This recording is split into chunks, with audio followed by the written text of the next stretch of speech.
We're now live.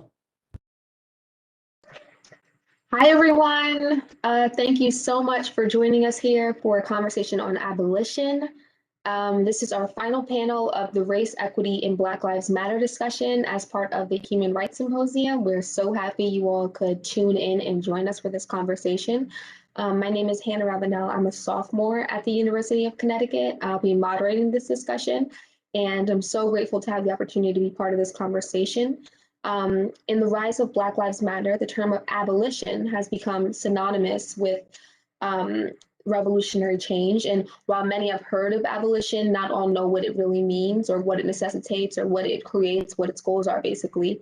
And it's a concept that's been increasingly present in the media and mainstream conversation recently, but historically it's not a new concept and has been long invoked. And so today we will be presenting a thoughtful conversation on abolition, its meaning, subsequent goals, and future. And we are so excited to be engaging in some critical questions on this topic that will help to further all of our understandings on a foundational level. And we have such an amazing panel with us here today.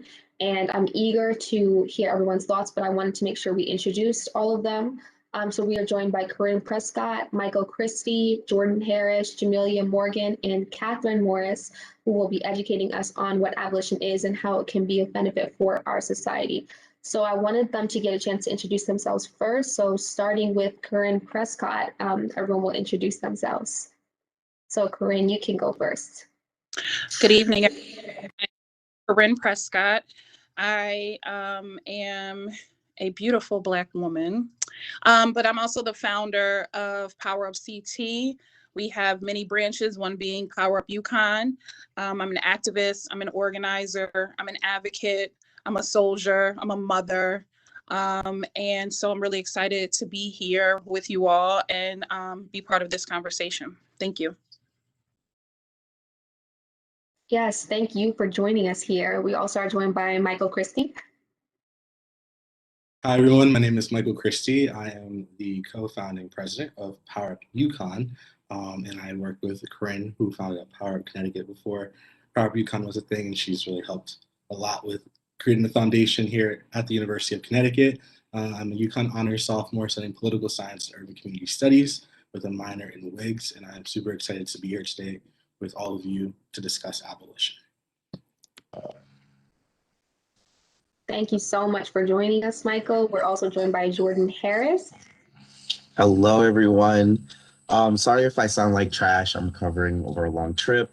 My name is Jordan Harris. I'm a senior political science major with a minor in race and ethnic studies at the University of New Haven.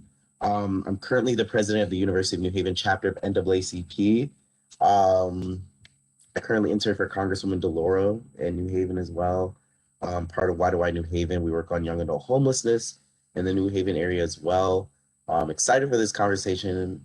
Shout out to Mason and all of the UConn students for the work y'all do. I know it's tough up there. So shout out to y'all. Thank you, Jordan. We're also joined by Jamilia Morgan.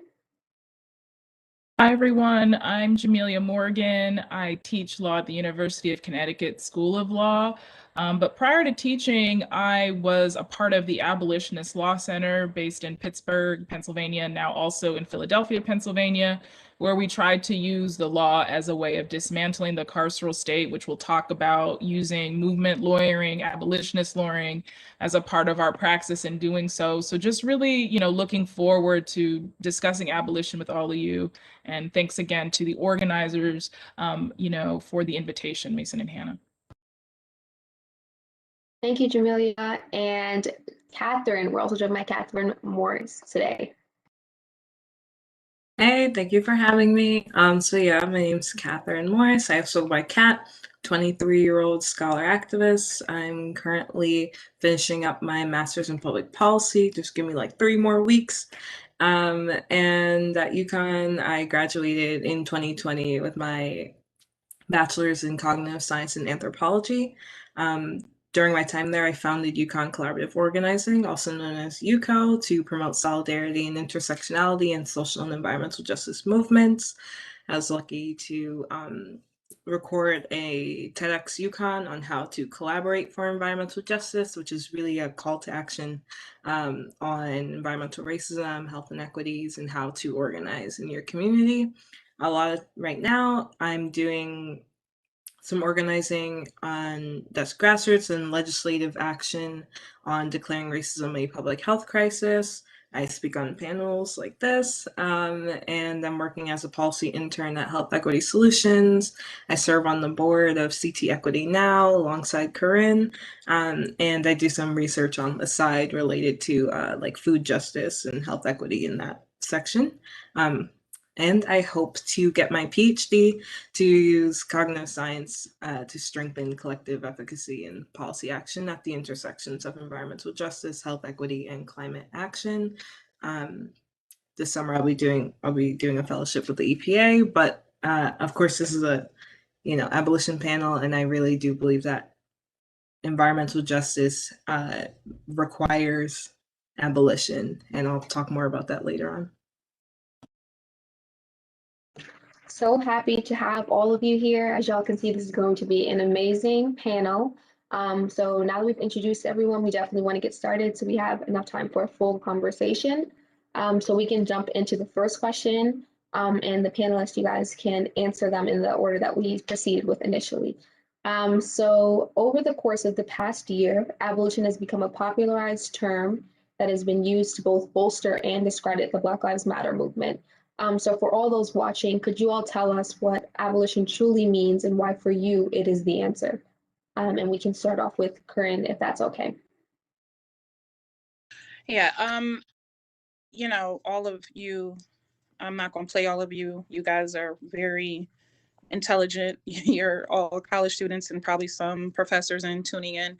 And honestly, it means exactly what it says. To break it down as if, you were a 2-year-old, it's to literally get rid of it, like completely get rid of it. And it meaning, for me, all police forms. So it's really a big business. It is costing lives. So from a lot of people don't understand that really the most powerful person in America is the prosecutor, even more so than the judge. And so the prosecutors can't do their job without police. And so from policing all the way to capital punishment, solitary, all of that, I am for getting rid of it all. And, I think that it is really probably really the first step perhaps in this movement before we even get to reparations. Because what good is if they pass out a check every day and then I'm, got a knee on my neck and I can't spend it. So it's probably the first step, in my opinion. And when I think about crime and I think about, abolishing police, I mean, even Black people sometimes are afraid of hearing that word because they're like, it's so indoctrinated. It's so a part of our culture. I mean, it's as American as baseball, as cherry pie, police. There are police groupies. There are people who just don't care what they do and who they do it to. They're always going to stand 100% by their men and women in blue. And when you think about crime and you think about abolition, you may think, oh my God, crime is going to escalate. People are going to be running amok and yada, yada, yada. We have police who are out killing us daily. And that still is not deterring, mass shooters in schools and grocery stores and movie theaters and in malls. So I think that people need to begin to unlearn the brainwashing of hundreds of years of what they think policing is. My sister, who is a police officer. She's an attorney.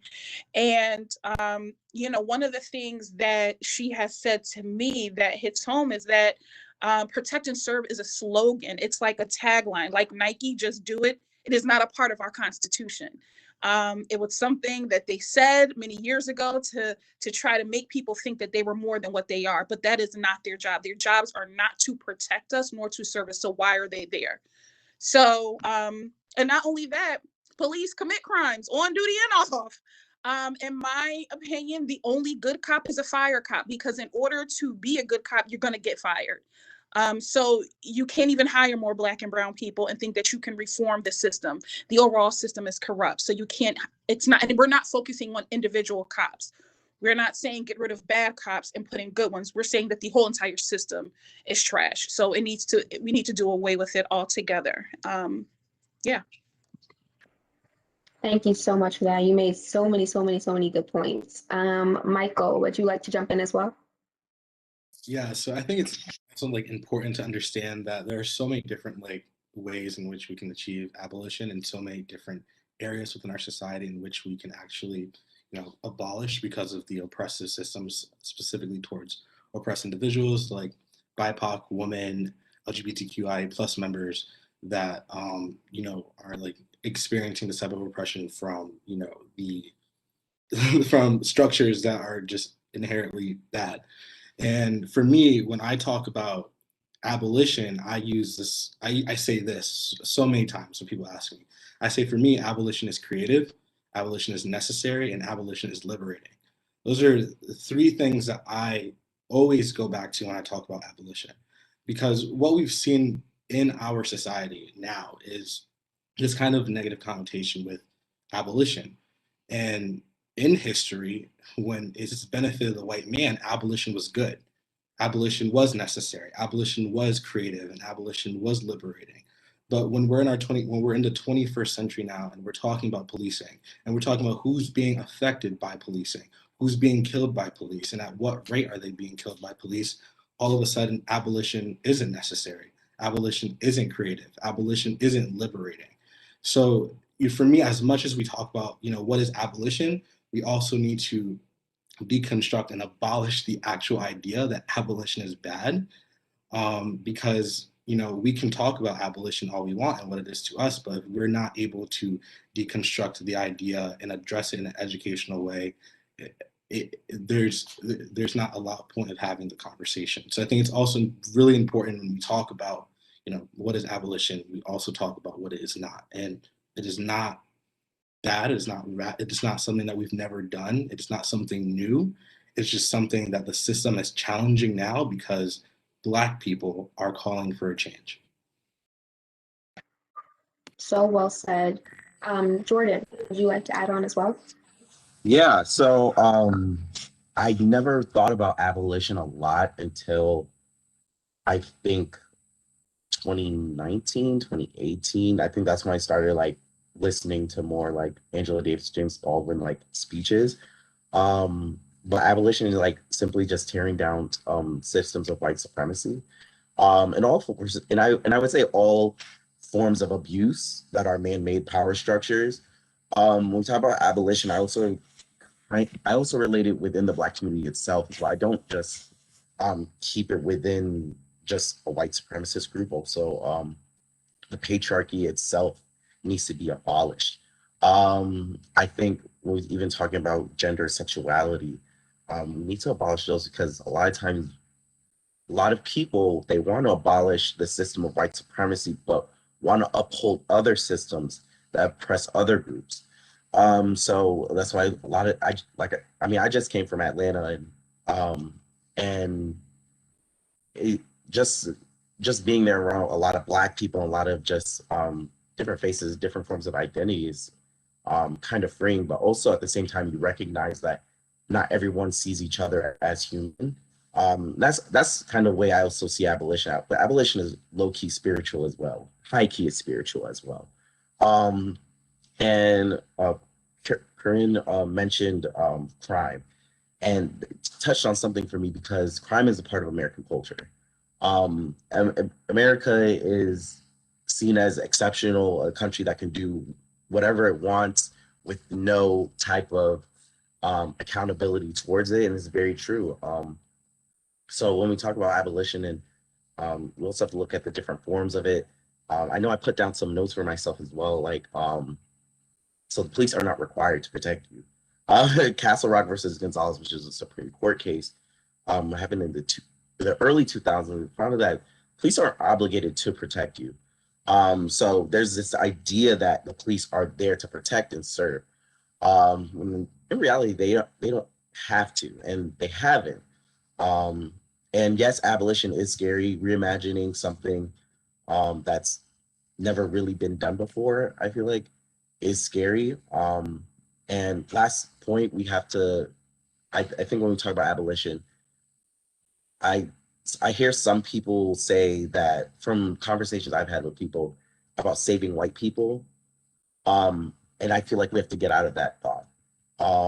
I know Martin Luther King at first when he started, activism, he believed in like Black people were there to save white folks. And then before he died, he realized that's just not the case. And I think we have to teach people that white people have to save themselves. It's not our jobs to save them. We're not their superhero. But that's my little essay. No, you brought up some great points about deconstructing and also the interconnectedness, how intersectional a lot of these are, how white supremacy, I feel like, is very insidious. It's not just isolated to certain industries or certain movements or certain structures, right? It permeates gender, sexuality, all of these different concepts and structures that we've designated. So, Jamelia, would you like to add on as well? Sure, and thank you to everyone that spoke before, because it's really helpful to just think through this collectively, because in so many ways, I think Jordan, as you mentioned, relatively, I'm relatively new to abolition. I, started studying abolition, I guess about 5-6 years ago now, after I realized the limits of the law in terms of protecting, in particular, incarcerated people of color, queer, trans people, in particular in the carceral space. And it came at a moment when I was looking to the law as a way to reduce the harms of incarceration and imprisonment. And so one of the things that I would say about abolition, just to kind of build, is I think an abolitionist sort of practice, if you will, is rooted in both the personal and the political. Again, so like kind of a general orientation as a human being on earth, and then also a set of practices that are really geared towards a liberatory future where all bodies and minds can be celebrated and appreciated and not surveilled, policed, and imprisoned. And so I think the abolitionist critique has been really transformative in my own work. A lot of what I focus in on are the systems of policing, both hard policing through law enforcement and soft policing through the policing of people with disabilities, disabled people of color in particular, the policing of those who are in shelter, the policing of individuals that don't have sufficient adequate access to housing, mental health supports, healthcare, education, etc. An abolitionist critique, I think, grounds what the work is today for both those, all of us in movement, those of us researching and writing and thinking about this in the kind of privileged academic space in a historical context. And I think that's to echo something Michael said earlier. We're connected in a great lineage of people that have been resisting systems of harm, social structures, from chattel slavery to settler colonialism, to institutions that captured and segregated disabled people, to systems that attempted to police gender expression and identity. And so it's a rich legacy. And I think in so many ways, what has been so encouraging about the last year or so is to see this resurgence of this abolitionist ethic and praxis kind of coming to the mainstream. But as so many have already said, there's a risk of co-optation, right? That we've seen already an attempt to, link abolition to defund only for the purpose of, tweaking budget line items, right? Like not for the purpose of dismantling a department, a police department, but for moving around a few line items here and there. And so I think for so many of us, our goal as abolitionists, as people that study abolition and practice it, is radical transformational change. And I think that means that really no system, social system as we know it, way of doing things as we know it, can be left untouched. And I think Ruth Wilson Gilmore said it best, oft quoted, but I think, to really be an abolitionist, you have to change one thing, and that is everything. And I think the book is coming out in June 2021 for those that want to check it out. So lots more to say, but just wanting to echo so much of what was said from the wonderful panelists that came before me. Such good points. And Kat, would you like to add on as well? Yeah, I mean, y'all covered most of it, so there's not much left to add except for the fact that I very much agree with everything that was said. Abolition to me, if anyone, I'm really into love and the power of love, right? And so abolition to me is an act of radical love through the commitment to freedom for all, right? It calls for creativity and new ways of thinking to create not only a better world, but a world where people can actually live in, because we don't even have that at this moment. It's radical queer liberation, as was said, right? We talk about Stonewall, we talk about Marsha P. Johnson, like, okay, we need to talk about the fact that that was abolitionist in of itself. That was anti-police brutality. That wasn't just like, oh, queer rights, like it was, but it was very specific in that context of abolition, right? And the ending of gender-based violence. We don't talk about it enough in the same way that we don't talk about murder rates against Black women specifically, hence Say Her Name and those calls for intersectional representation there. We don't talk about the fact that sexual violence, meaning rape and molestation, is like the second most common form of police brutality, right? So, you know, it's, as Keren brought up earlier, and as everyone has touched upon, really, a lot of the times this concept of criminality, we have internalized the idea that cops in the prison industrial complex is to protect against that, when it's very much to just protect and uphold and maintain white supremacy and racial capitalism, right? Like we know that. We know the inception was in as slave patrols, right? In terms of recapturing escaped slaves. We know that it transitioned through the 13th Amendment into maintaining slavery through the prison industrial complex as someone who, as written into our Constitution, right? As someone who is, charged of a crime, slavery can be a punishment for that.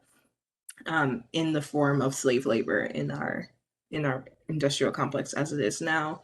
But we also don't talk about how cops are like regular people who exist within our violent culture. You know what I mean? Like, if that, we know what our culture is capable of, as it has been doing it since the genocide of Indigenous people, right? And there's, not only was the policing industry and everything that this foundation was built upon serving that same goal,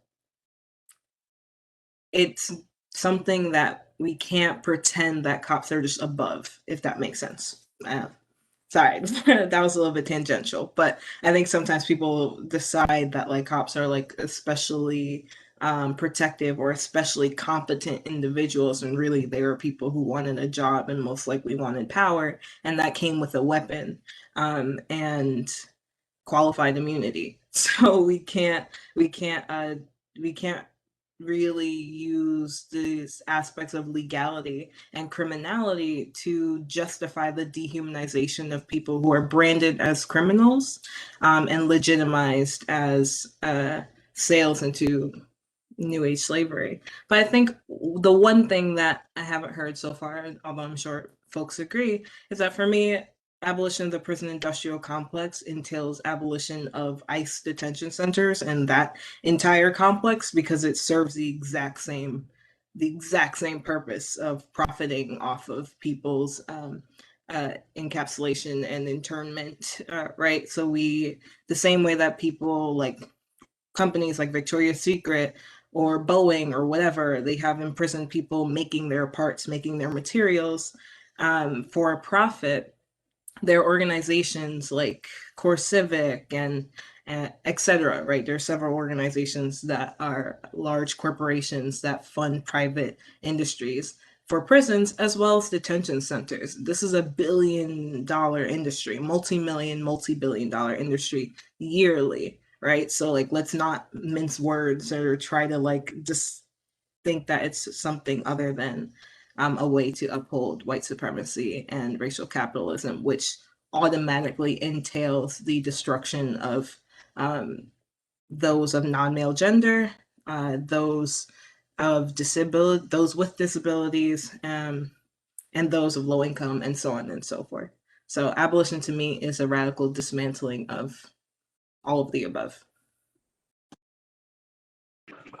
Yeah, I think that makes so much sense. Like the interconnectedness that you were mentioning, even when you brought up ICE, thinking about how that also denotes maybe a deconstruction and abolishing of borders, and the way that we consider borders, the way we consider our attachment to land. So you're bringing up some really amazing points I don't think we talk about frequently enough. And so moving into how we conceptualize abolition and how we conceptualize like what it really means. What are some of the steps that you all as activists see as being necessary for achieving abolition? What are some of the next steps you think that we should be taking? And furthermore, what do you see your roles as in transitioning society from where we currently are to where we want to be? And Keren, you can start. I first want to just go back really quickly to emphasize some things that Kat said. And we have to,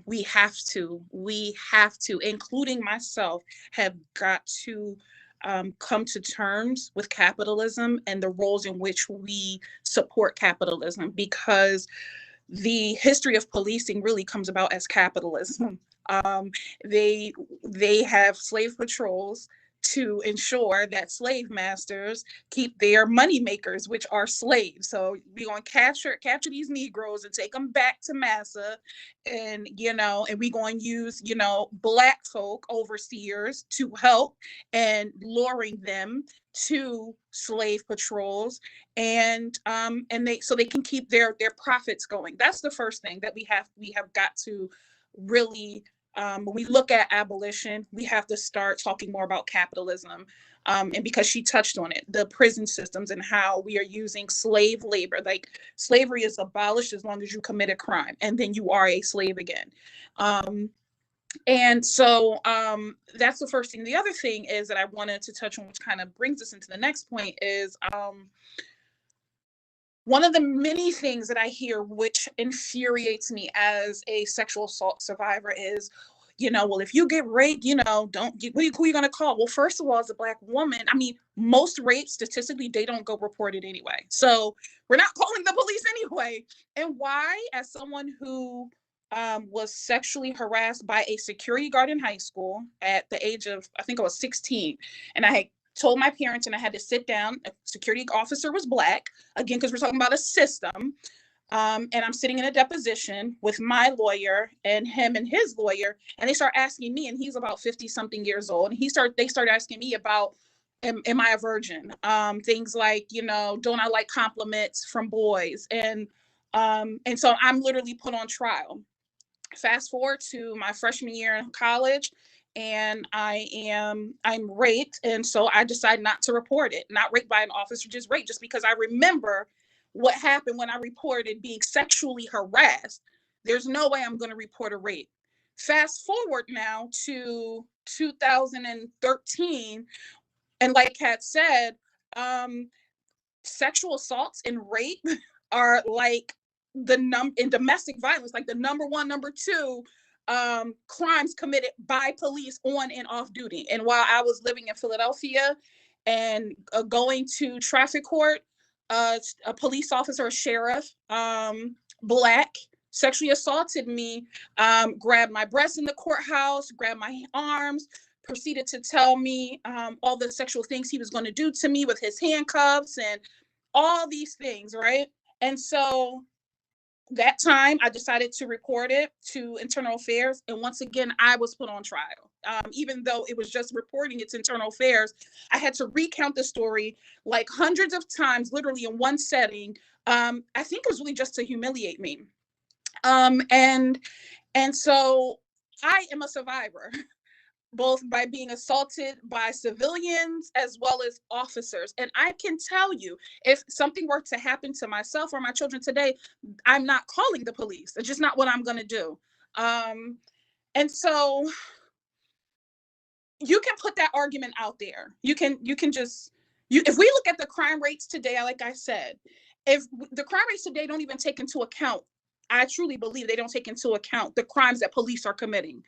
So, and if they are, then our crime rate should, I think, really could be lessened if we get rid of them. But again, they're human beings. So if they're committing crimes with the badge on, okay, we abolish them. They're still going to commit the crimes. They're just more brazen because they have a badge. So as I digress, the steps that I think, the first thing I think really is, just because we're a capitalist society, is malpractice insurance. I think this is my personal, let me just say, this is not PowerUp, this is like my idea of how I envision it.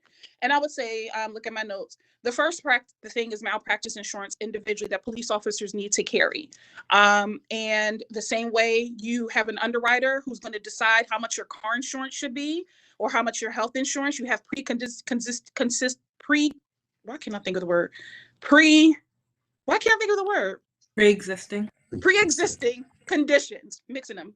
And so, even health insurance, they're like, no, we're not going to insure you because you have cancer or you had mental health issues. We're not going to insure you because it's going to cost us too much to insure you. Okay, well, if you have one complaint, guess what? We can't insure you. If we can't insure you as an officer, then you can't be an officer. So that's first how they'll weed themselves out. Then we need to go to drastically defunding police budgets. Right now, both South Windsor, Connecticut and Manchester, Connecticut, aside from their budgets, they want something like $250,000 just to redo their locker rooms. Like, no, we need to be cutting these police budgets drastically.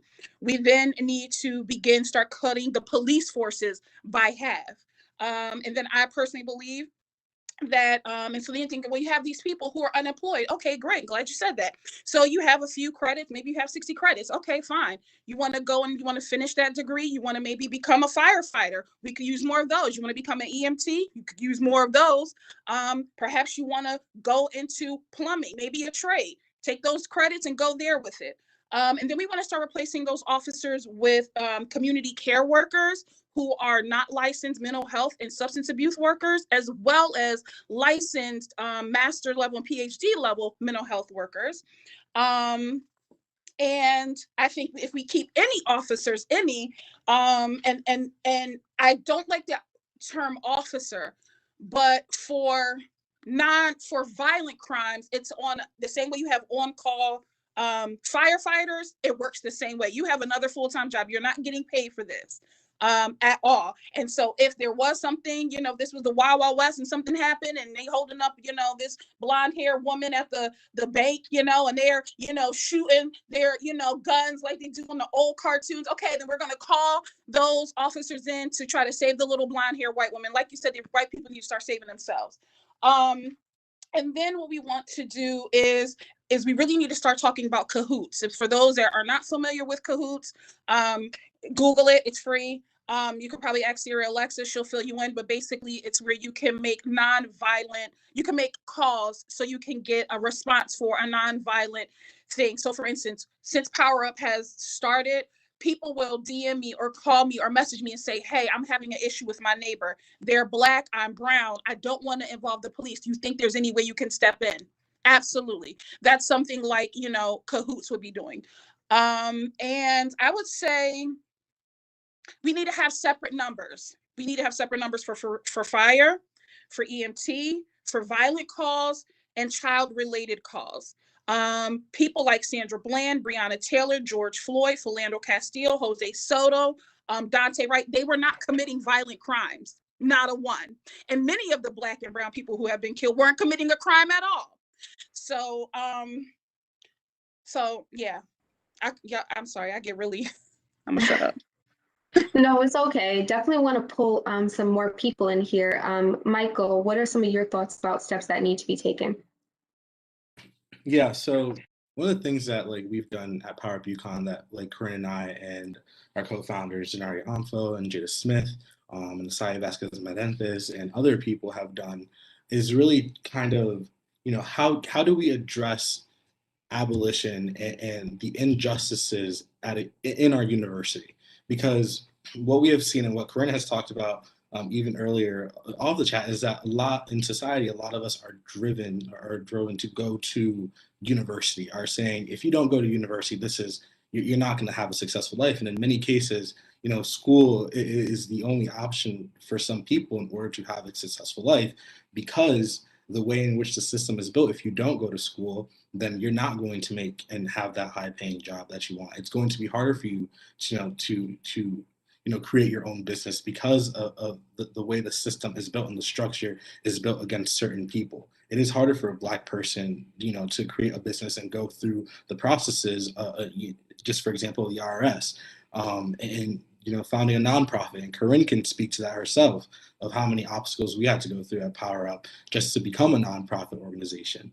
So one of the things we're doing at PowerUp UConn is educating our community in ways in which we are not seeing currently in the classroom, which is to be very honest about what we are experiencing right now in our community and how we can address that upfront and to the people who can make the change, just don't want to make the change. And so many times people come to me and are like, oh, well, aren't you worried that administration is going to do this? Or aren't you worried that they're not going to allow you to do that? And really, it's not about, and we think so often about what the reaction is going to be, not about what the actual outcome is going to be. And what we have to do in terms of talking about abolition is not about what the reaction is, not about what people are going to say and how people are going to kind of go back at us when we talk about abolition and say this is necessary, because that's going to happen no matter what. But we need to start thinking about what the outcome can be and how we can achieve that outcome. And at PowerUp UConn, we've really been doing that through educating our community, through posts, through events, through even small discussions, through email chains, through protests, through so many different community events. Not even just at PowerUp UConn, but PowerUp CT in general, and all these different communities in which we have PowerUp branches at. And so for me, it's really just the education.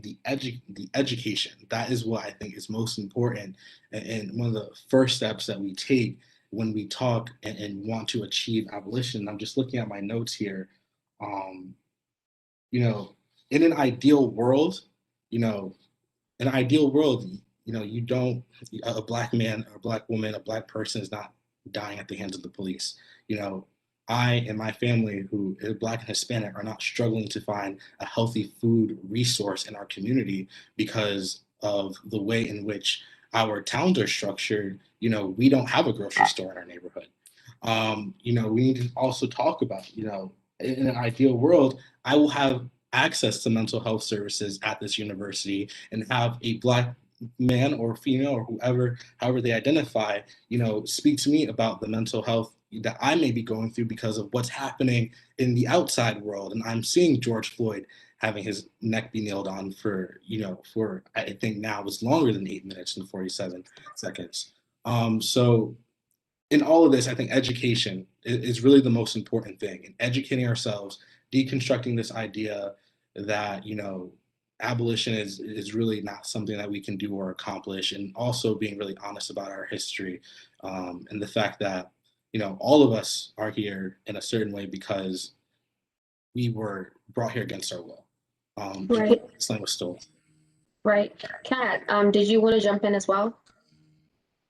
Yeah, I just want to highlight 8 to Abolition in terms of what next steps are. They're a great organization, and you could easily look up more of their work. But their 8 steps to abolition are first starting with really intense or really legitimate defunding of the police, right? This past summer, I saw Hartford did a $1 million transfer, and it was like, okay, I mean, really, I guess that's something, but it's really not in a $30 million budget.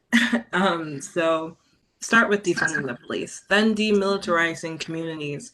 There's no reason for police to have semi-automatic weapons. They clearly allegedly can't tell between a taser and a handgun. So why do we need to give them more weapons, right? It's unnecessary. And that often allows or facilitates more guns in those same communities after the fact, right? Leaving the police department in one way or another. Removing police from schools, I believe that's so imperative. I've lived a lot of different places in Connecticut and New Jersey, and it wasn't until I moved to Bridgeport and I started going to Bassick High School, and I was really astonished. I was thrown off balance when I walked in to school on the first day and I had to go through metal detectors and get patted down and have my bags checked. And it's like 8 a.m. I'm just trying to learn, you know? That's, and I to this day, I don't find that acceptable. And it was really jarring to me that that was normalized. Right? Freeing people from prisons and jails, even during this COVID-19 pandemic, where it's like 1 in 5 of every prisoner was infected with COVID, there was still a refusal to free people from prisons. And that's unacceptable. And I think that's a pretty blatant um, feeling, or it's very blatantly indicative of the dehumanization that these people face, right? Once you're imprisoned. Repealing laws that criminalize survival. I mentioned earlier that sexual assault is a very common form of police brutality, and it's very often targeted against Black and Indigenous women, for sure, but also sex workers, especially, and those who kind of engage in what it's known as the oldest profession, right? It's ridiculous. Um, Investing in community self-governance.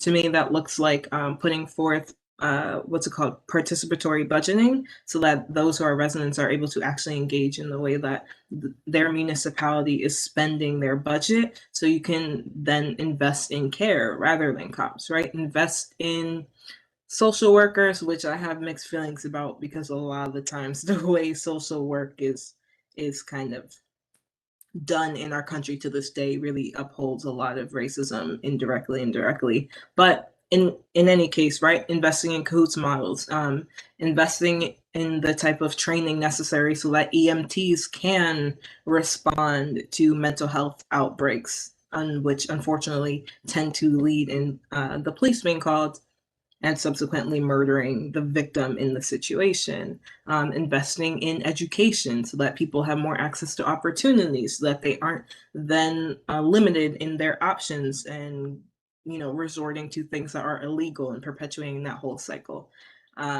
And just providing safe and accessible housing for everyone. So those are the 8 steps: defunding the police, demilitarizing the police and the community, removing police from schools, which a lot of work is being done in Connecticut on that right now.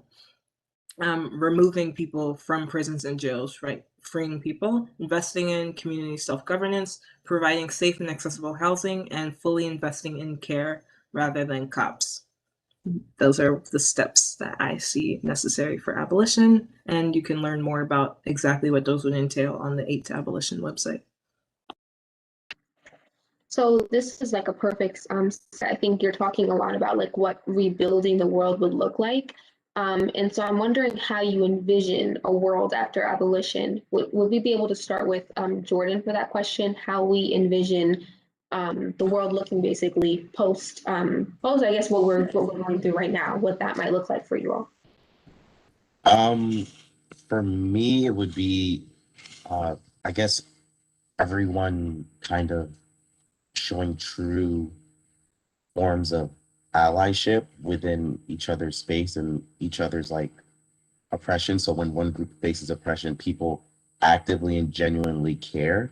I think we also don't get duped in certain situations as well, because a lot of times, especially the Black, any marginalized groups gets duped by politicians as well. So when Kamala visited New Haven, everybody was excited. All the Black folks were in New Haven, and like we lined up, but in reality, it was to ask Governor Lamont to reopen a prison in Middletown for migrant children. So it's where, how are we standing up? And there's not a lot of, well, there are people standing up, but there's not a lot of attention towards it as there should be. If you want to actively and genuinely help out these children, you don't put them in prisons. You don't just put them in one cage into another state's cage. That's another story for another day. Another thing is, I see that, just speaking for the Black community, the Black community is better. The Black men specifically hold each other accountable as well. I think when we talk about activism, Black men feel like they are being attacked, when it's really like the criticism of Black men is out of love. And anybody feeling some type of way when wanting to be held accountable, anybody that refuses to be held accountable is acting out of, what we see from white people when we try and hold them accountable, that refusal to actually take on that accountability. And I see a world where it's no longer toleration, but respect is given. Too many groups, especially LGBTQ folks, are tolerated in this world. I think a lot of us, for me personally, when I see Lil Nas X specifically, I see that people use certain situations to finally let loose their homophobia. So like on the quiet, they might, and even white people on the quiet, they might not say they don't like you. Yes, they can probably be in the same space as you. They might be able to work with you. But in reality, if they had the opportunity, throw you off a cliff or put you in a prison, they would. And I think about that a lot, about like how in this world, as a whole, we really don't respect or love each other. It's mostly just toleration and I'll get done with you. But political education, I feel like, thinking about abolition, I think people are educated, understand their political system. They understand that the people that are supposed to lead them are looking out for their best interests and not for the interests of the people signing paycheck. Well, technically, the people sign their paycheck. So, yeah, we should like they look to us because we're the ones that signed their paychecks. Understanding that all these forms of white supremacy need to be dismantled, provide housing, employment to people, healthcare. Healthcare is so important. I'm 21, so I'm just figuring out how important healthcare is. But healthcare is so important. Education, food, and also like healthy and good food for communities. Live in food deserts. So I think we have to also communicate what abolition is. Because right now, 90% of the Black community believes in reform. Reform is just white supremacy with a different face. So I think that's what it looks like for me.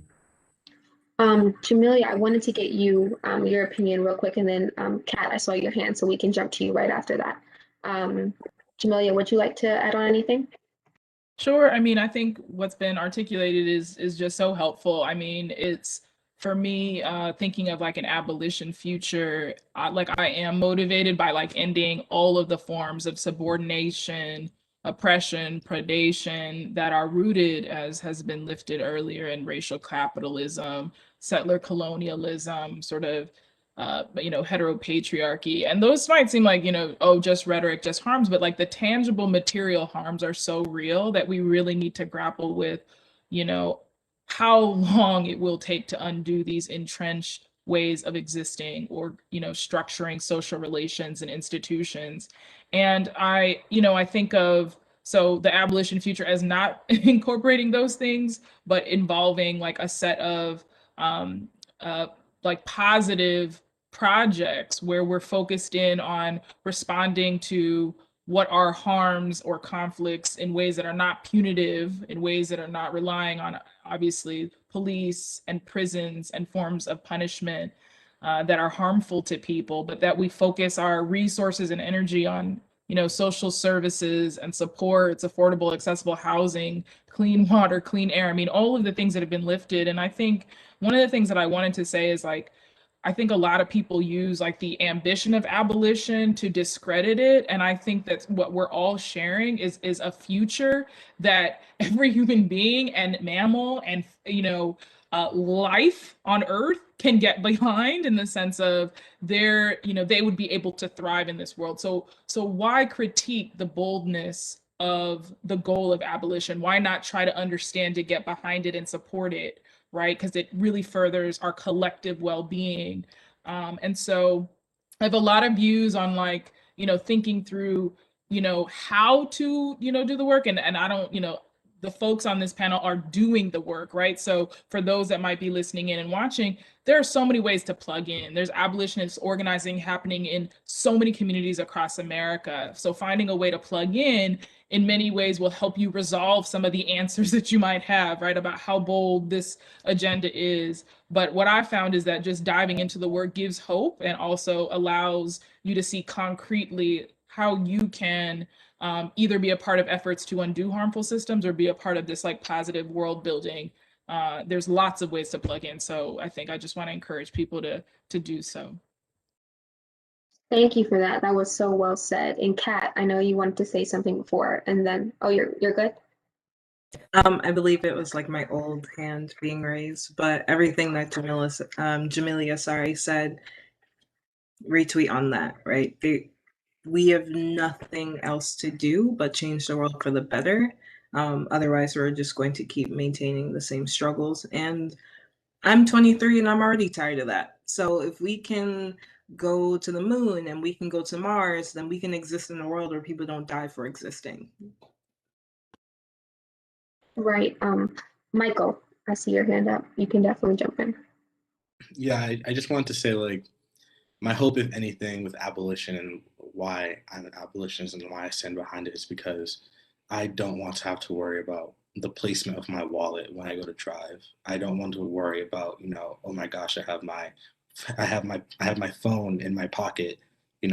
What would have happened if I got stopped? I don't want to worry about, my sister or my cousins not getting the proper health, especially my black sister, my black girl cousins not getting the proper health treatment and respect from the healthcare system because they're told that they can handle pain and that they can that their pain doesn't exist. I want to live in a world where our education teaches us the truth about why we are here and the fact that in so many ways through the slave trade and the entire history of how African Americans came to be here, that it was such a horrible thing to experience, where women would give birth on the boats and then commit suicide because they did not want their children to live that life that they knew was going to happen, that they were going to face. In abolition, the entire history of Black people and Black Americans, just Black people in general around this world, abolition is so essential and necessary because we have been through so much and so much pain and so much anguish, and it just at this moment now, where we have a very diverse group to lead to abolition and start to really think creatively about how we can protect each other in an inclusive way, where we can all, where we can all not feel scared, to call someone to say, I need help, is what abolition tries to achieve. It was what abolition is and why abolition is so necessary. So that's just kind of my vision. When we achieve abolition, we're able to have a society where those things no longer exist. And each of us on here, on this panel, can have that just life and experience a life that we're not fighting our entire lives for our justice, for our peace, or saying, say her name, or saying Black Lives Matter, because it should already matter. Her name should already be said. We all deserve the justice that and the respect in society. So that's what abolition is and what I envision it to be. Thank you for that, Michael. And Keren, do you want to join in? The first thing that I would say is that for white people who are watching this, who join this conversation because they're trying to learn more and you are uncomfortable with the idea of abolition, and you, even after this, you're still not quite sure. The thing I would say is that you just need to be unsure. You just need to be uncomfortable with it, but you need to support it.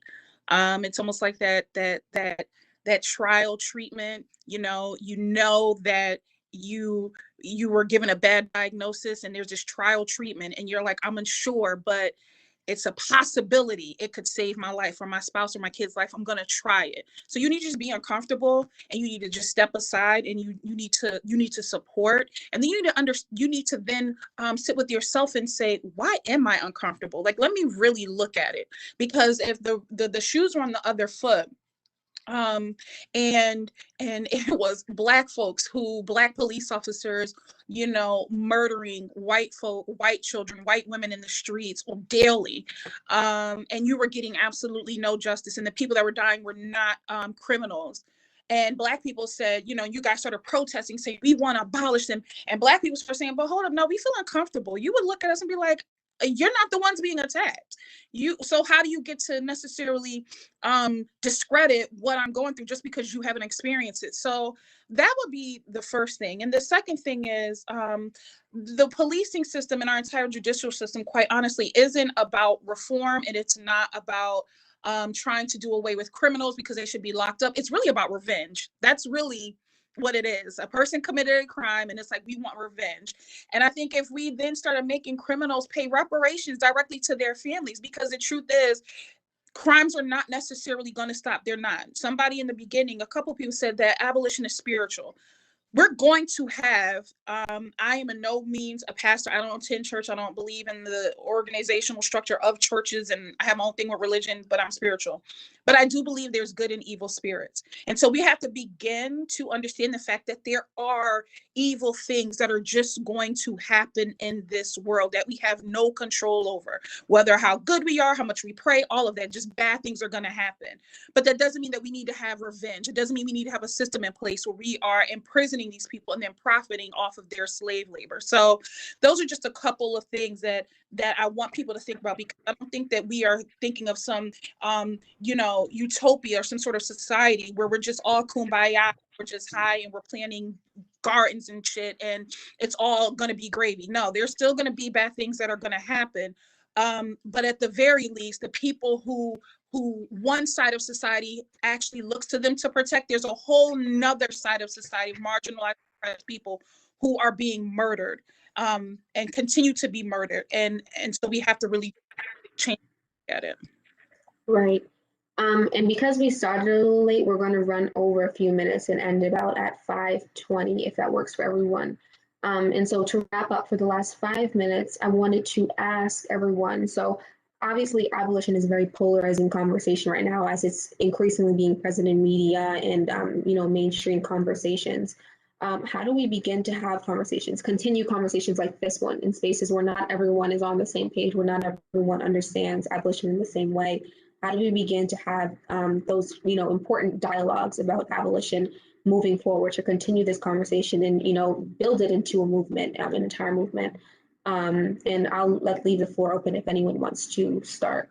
You can just unmute and go for it. Abolish the lies. Like that, conversations like this need to start having in schools. Let's be honest. We got to start abolishing the lies, and we have to start abolishing this, let's not talk about it, let's sugarcoat it. We all know what America was built on, and if you don't know, then again, Google is free, but we have to start somewhere, and the conversations need to be happening everywhere in forums like this. They need to be happening with clergy and the church. It needs to be happening. It needs to be happening in doctors' offices, because like we said earlier, white supremacy is indoctrinated in every single structure. And so white supremacy, patriarchy, and religion, I don't care, you can get mad at me, the three of those are menage a trois. And so in every part of our structure, the reason why we have so many, such an oppressive culture against marginalized communities is because of capitalism, patriarchy, and white supremacy. And so we have to start having these open, honest conversations in all areas, in all platforms. Right. Would anyone else like to jump in? Such great points. I'll just jump in as just quickly. Oh, sorry. Let me let Jordan and Kat go.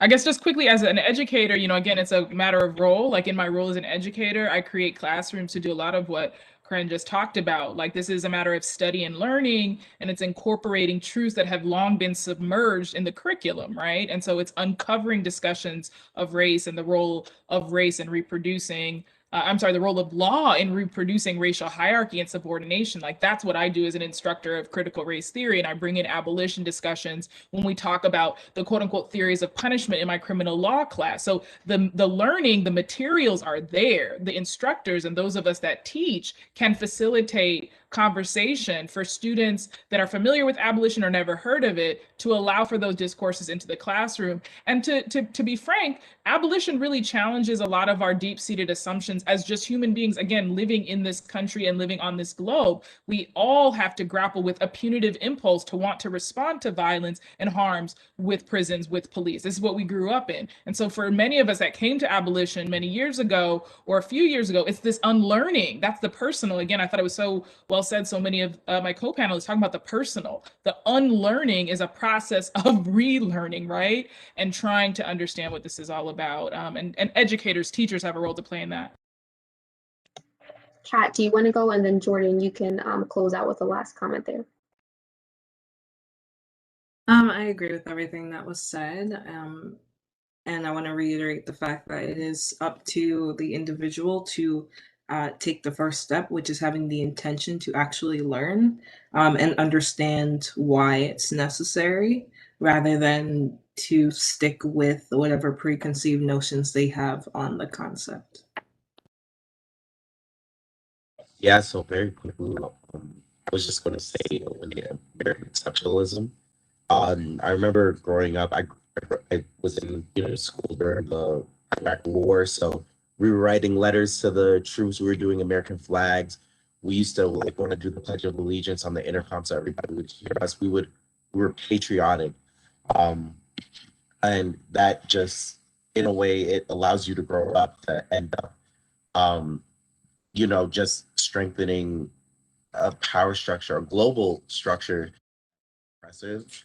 I believe that we need to focus also on global problems. Black Lives Matter is a global. It has become a global issue. People all over the world were protesting. So we have the opportunity to do something very big with this, and also focus on other people's issues. In China, we know the Muslims there are being held in concentration camps. We know that there are issues. Also, know your role as an activist and organizer. Do what you can do. I know my student government has over $1 million in their budget. I think UConn has about the same. If you're an activist, you got an organization, use that money. That's how I got more than my speakers. And I encourage all students, use the money that your universities give you, because they're putting, we already had a conversation about college debt earlier, but scam them because they're going to get ready to scam you. America is ghetto. I say that all the time. If you ever talk about ghetto, just look at this country, look at the way we treated this COVID-19 pandemic. But we have a chance to make it better. Black people saved this country in 2020, and we could, do more things after. That's all. Right. So looking at this moment as a global intersectional movement is definitely our best way forward in moving forward against this. That is all the time that we have. I wish we had longer to continue discussing, but I just want to thank you all so much for such an amazing panel. All of you were such amazing panelists. I took a lot from this. I know everyone watching did as well. And just thank you everyone for, coming again to this. This is the last event of the day. I'm so grateful that we were able to have this conversation and bring it to everyone at the university. And again, there's another continuation of this for the Genocide Prevention and Awareness portion of the Human Rights Symposium tomorrow at 9 o'clock beginning with a keynote presentation. So tune in for that. And just thanks to everyone who helped to organize today's day specifically for race equity and Black Lives Matter, Mason, Irene, everyone who helped to put together today. Thank you so much for doing that. And thank you to all of our lovely panelists that we've had in this panel and throughout the day. We appreciate you so much. And we thank you for the great conversation that we were able to have. So with that, we can end here. And thank you all for tuning in today.